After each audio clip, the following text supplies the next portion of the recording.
This is part 6, the reasonable time period requirement for a Texas non-compete. The typical way that Texas courts address the reasonable time period requirement is really kind of superficial. Typically, the court will cite cases saying that a non-compete from anywhere from 2 to 5 years long is generally considered reasonable. And then if the non-compete is under 5 years long, the court will say, okay, that's reasonable.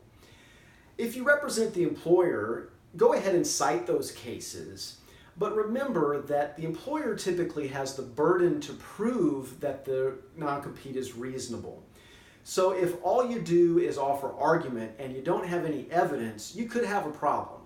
For example, in one case where the non-compete was only 1 year, the court said the employer still failed to meet its burden because it did not offer any evidence that the 1 year time period was reasonable. So whether you represent the employer or the employee, you want to be prepared with evidence. All right, let's apply that to the typical non-compete tied to a confidentiality agreement.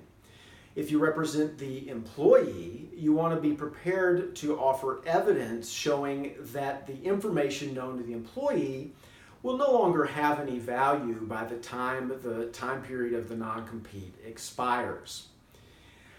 As a rule of thumb, I would say that 2 years is a pretty good dividing line, but it is a fact-intensive issue.